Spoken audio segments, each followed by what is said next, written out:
Good morning all, and welcome to the last webinar from Adler and Allan this year.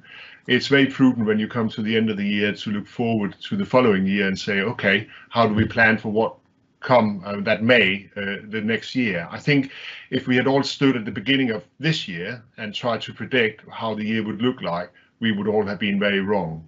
But I think when times are uncertain, it's even more important that we plan ahead and try to look at what could happen, and we can plan accordingly.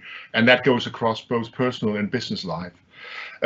So what we've tried to do today is assemble 5 topics that we think are really important for the future and certainly will have a huge impact for business in 2021. And hopefully that will give inspiration to you and your businesses to plan ahead for the year and engage with experts around to make sure that you face those challenges and you plan for them ahead. So without further ado, I'll hand over to our first speaker, Bill Atkinson, who will talk to us about the future of REACH and the implications. Over to you, Bill. Thank you very much, Henrik. Good morning, everyone.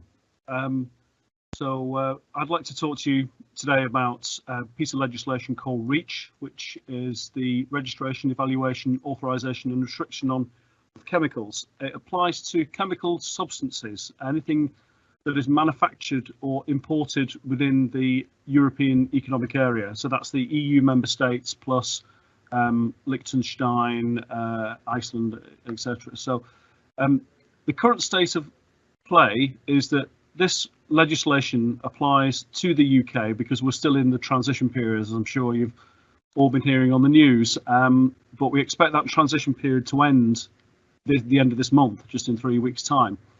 And at that point, then we're no longer bound by the EU REACH regulations.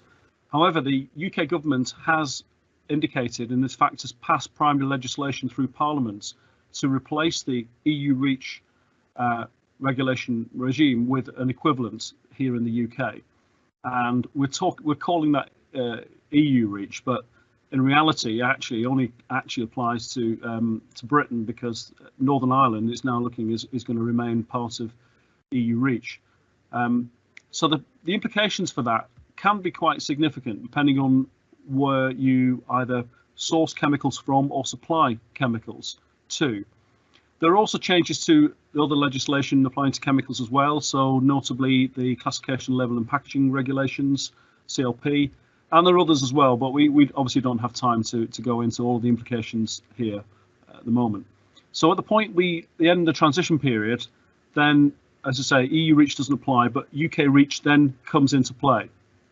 And the procedure for registering and for supplying data onto a dossier, because the principle of REACH is no data, no market, will apply to the UK. So the UK will have a body that will take over the function of the body that currently administers EU REACH. So currently that's the European Chemicals Agency in ECHA in Helsinki, and the HSE will take on that role here in the UK. There are also changes to safety data sheets that will apply as well from the beginning of January. So if you have chemical product safety data sheets, there are some subtle changes to those, whether it's just in the UK or you supply to the EU market. It's what do you need to do now? Well, hopefully you might be aware of the changes being made, but certainly you should consider your roles within the supply chain, and you may have more than one. So, for example, you may source chemicals from the EEA, and if you do that currently, then at the point we leave EU REACH, you may then become the importer of those chemicals and may be responsible for registering them with UK REACH. So you suddenly will take on additional responsibilities that you didn't have before. If you were an importer, you may be something called what's called a downstream user. In other words, you use the chemicals, or you use them to formulate and make other products with. But if you're importing from the EEA, it may be that you suddenly then take on the responsibility for registration under REACH, unless your customer, or your supplier has appointed an only representative to do that for you. So you need to check on this, and of course the situation works in reverse. If you're supplying to the rest of the European market, the EEA, then of course your REACH registration will no longer be valid, after the end of this year. So you will need to transfer that registration if you haven't already, and that's really quite important to do that as soon as possible, because there's very little time left. At the point we leave the transition period, any existing registration based here in the UK to Echo will actually be invalid. That's one of the important things you need to do now, is you need to clarify your roles and consider how they may change after the end of the transition period. And as I say, if you have any EU registrations, they really must be, you really must register them and change them. It can be quite quick to do. So if you have a Reach IT account, you can transfer between existing entities as long as the accepting party is okay with that, and that can be done online. So it can, not necessarily too late. The other issue that you may have to look into is access to data. So if you are registering for UK Reach, and there is a registration timetable for that, which is on the HSE website, and they have extended that timetable at the moment, depending on the types of products that you are wanting to register. There are some grandfathering principles that will apply to new registration. As I say, it's good to look at that. We will also be holding another webinar on Reach in January, as all the details are decided, and that the UK Reach system is going to be operational by then. So we will be holding a further webinar on this, and also we will help you interpret any of the guidance that's on the HSE website, and also it's worth checking the Echo website as well for the Brexit page on there. I would say you need to have those discussions with both your customers and your suppliers. Take advice, and if you do need to set up additional registrations, the chances are it is going to cost money, I'm afraid. All of that was designed to try and keep obviously goods moving. So at that point, I'd like to hand over to my colleague Richard to talk about keeping things moving. Thanks, Bill. Good morning, everybody. Henrik touched on it earlier on, really, but it's a fairly obvious point to start off with. But the world has had a very, very turbulent year. Uncertainty around Brexit, uncertainty around COVID-19, and it's going to continue throughout 2021 as well. Who knows what the long-term impact of it will be, to be honest. But one thing that we've seen within Adler and Allan, speaking to our customers, is that people are changing their habits and they're adapting to these strange times that we've been faced with. We've seen this in the dramatic increase in e-commerce, online shopping. A lot of our customers are distribution centres, supermarkets, logistic companies, and a lot of them are coming to us just to discuss how can they ensure that their operations aren't going to be negatively impacted by their fuel infrastructure. I think it's been well documented in the media that the nation's logistics and supply chain have been impacted and very much strained throughout the year, trying to keep up with the changing demand, whether that was in food and toilet roll or whether it was PPE, etc. How do companies reduce the likelihood of any operational downtime, and how can they reduce the impacts of any unnecessary costs being incurred? Now, don't get me wrong, we all understand that fuel infrastructure is a very, very expensive infrastructure overhead, but it's also going to be a performance multiplier. It's a key component in ensuring that companies can meet their operational demands. And nobody wants to be the manager that has to go and explain to their boss that unfortunately they're going to have to stop operations for the next 24, 48 hours or longer because there's been a leak, a pump's broken, a gauge isn't working. Something very, very simple that could have been avoided. That being said, these things are inevitable. There is an increase in demand and usage, which places an additional pressure on the infrastructure, and thereby increases the likelihood of it having issues. There are some very, very simple things that we can do, and we can do it straight away. It's very cost efficient to reduce the likelihood of any accidents happening, and also the severity of them. These things such as regular maintenance inspections, making sure that we're fixing faults as soon as possible. So making sure you're doing your 3 monthly, your 6 monthly, your 12 monthly inspections. Not only will that keep you legally compliant, but it will also give you that operational resilience and that comfort blanket that your fuel infrastructure is not going to implode at the worst just before Christmas, and impact on your operations. Do you have a fuel infrastructure contract? With the increase in utilisation, there's an increased chance of human error. For example, people drive off with the fuel pump attached to the vehicle. That happens far more often than you think it would. People dropping pumps and breaking things. All of these things, it just happens in the real world. What a contract would do is it basically just gives you that reassurance that the right people will be on site as quickly as possible to rectify any spillage, complete any remedial works, and get you back up and running to full capacity as quickly as humanly possible. And that's sort of the benefit really of having that contract in place, as well as the financial benefits. It could be as simple as having a survey to ensure that your fuel infrastructure is fit for purpose. Does it have the right capacity to meet your new demands? Are the pumps, the electrics, are they all compliant with the latest regulations? Does it just need a bit of long overdue TLC? Does it need a refurb? Or thinking outside the box a little bit, do you even need fuel infrastructure? Is there another method that you could guarantee the fuel supply to your heating and generator tanks to your vehicles? All of these things you can think about in order to make sure that your business keeps ticking over throughout the winter and through 2021.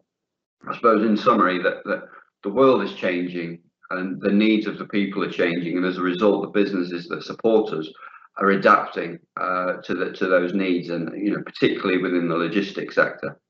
From my point of view, operational output shouldn't be hindered by poor fuel infrastructure. There are simple things that can be implemented straight away that can keep the heating on, can keep the transport on the roads, and it makes sure that the country can get the right stuff in the right place at the right time. I'll now hand over to Brian Cherry to discuss the impacts of COVID-19.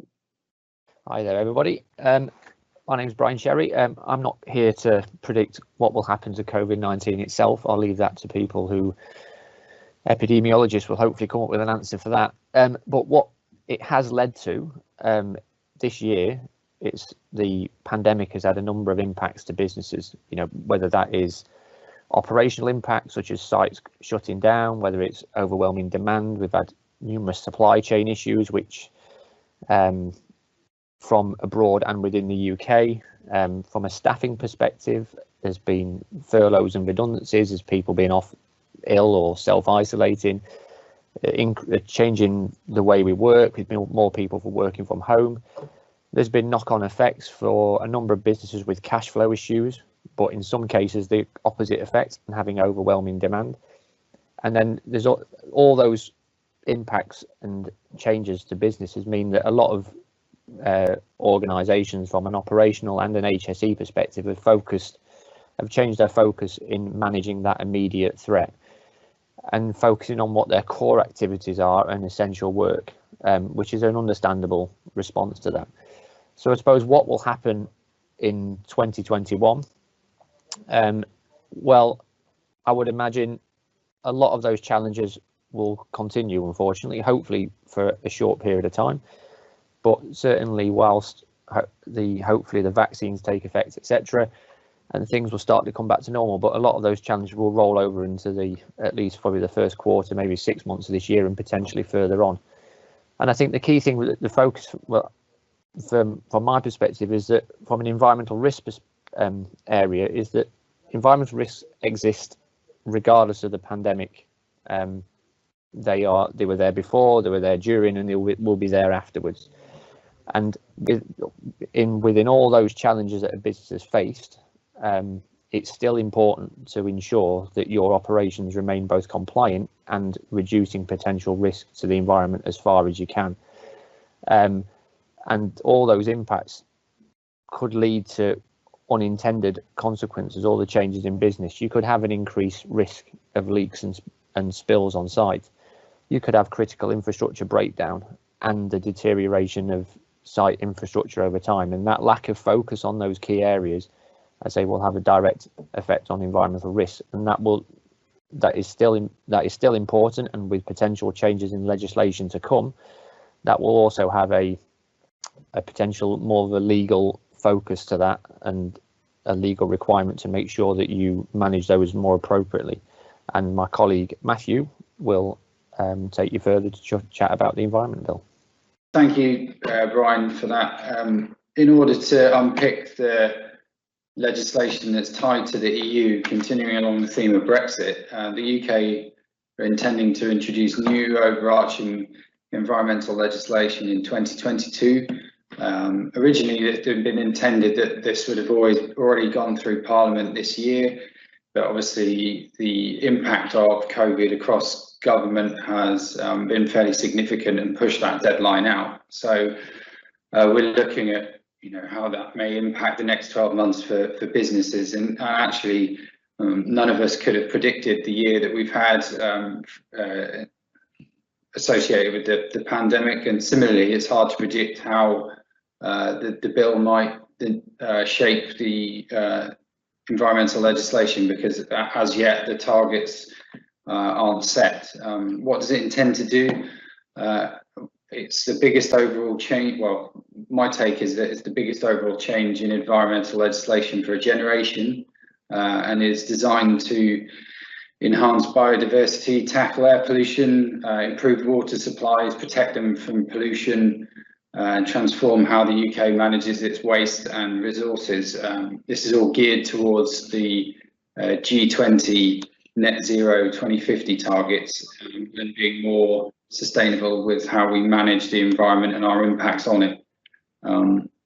We can make some educated assumptions that the new targets will have an impact on all industries within the UK, and with a particular example of being the water companies, where they remain under pressure to reduce spend in their current AMP cycles.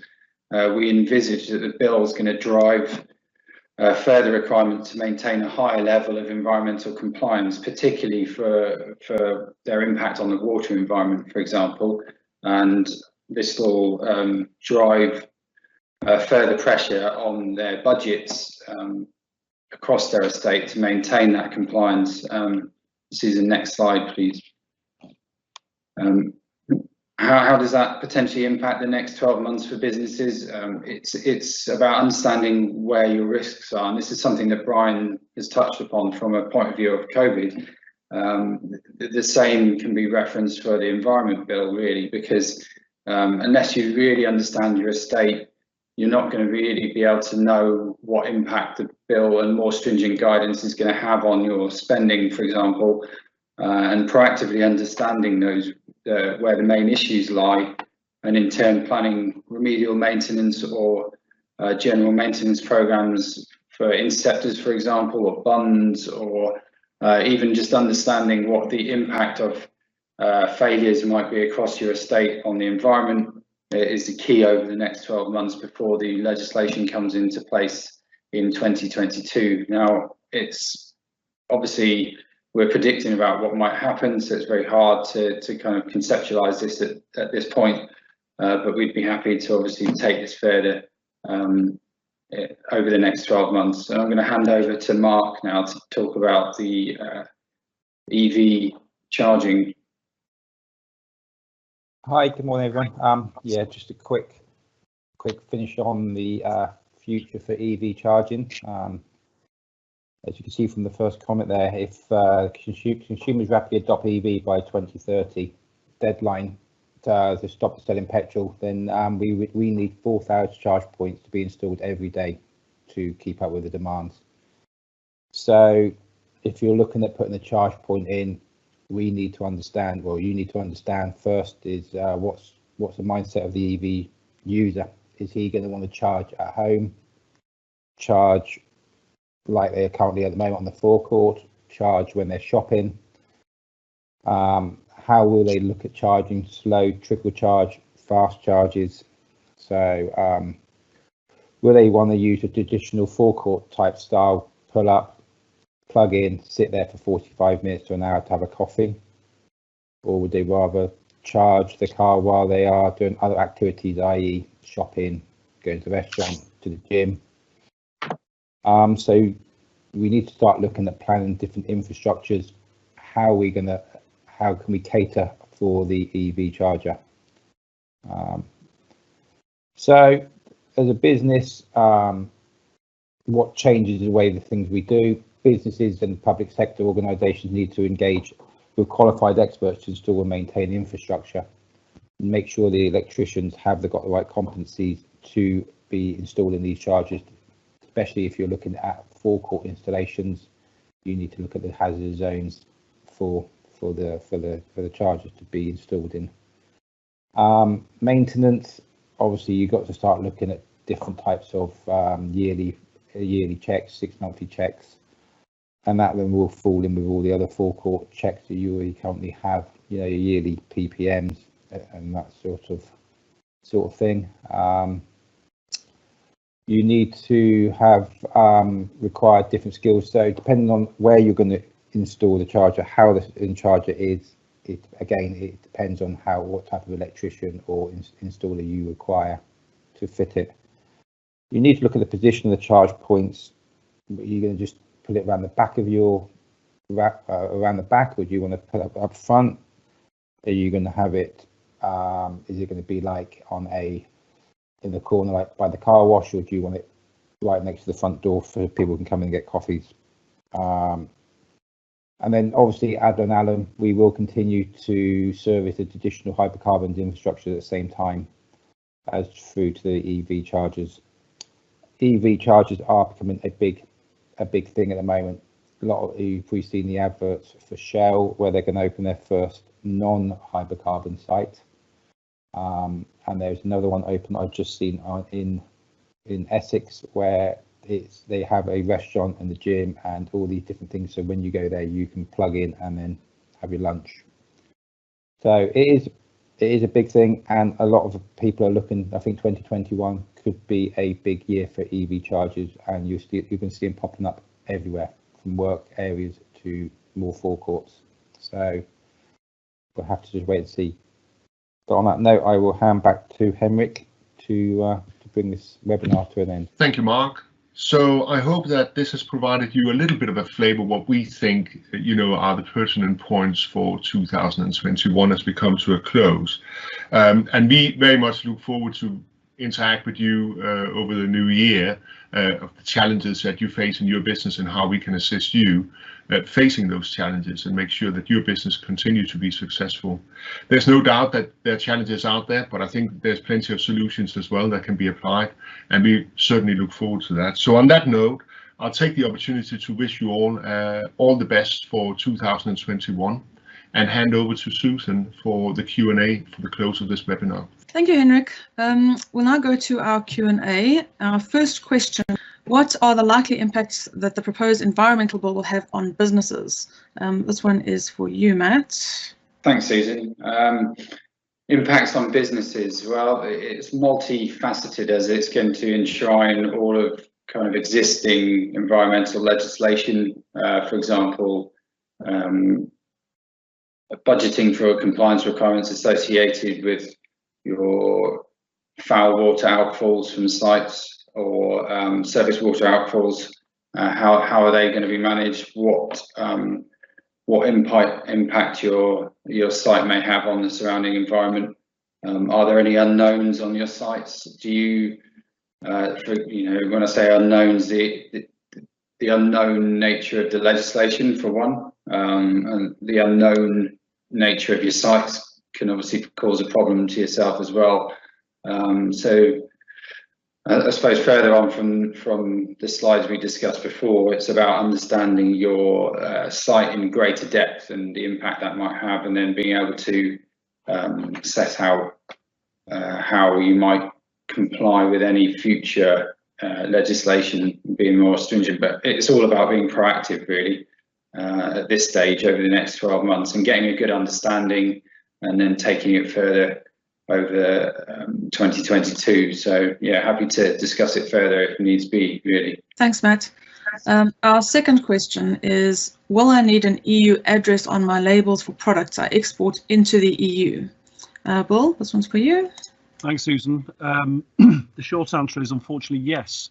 So it's a requirement under the CLP regulations to have a valid address, and what that means is an address within either a EU member state or the European Economic Area. So there are a couple of options around this. So obviously you could establish a branch office or an address, postal address, etc. within the European Union. That's one option. There are other options. You can, if you're supplying, say, to a customer within the EU and then they're going to sell it on themselves, then you can put their address on the label, or if you're selling to multiple customers, leave it blank and they can fill in their own address details.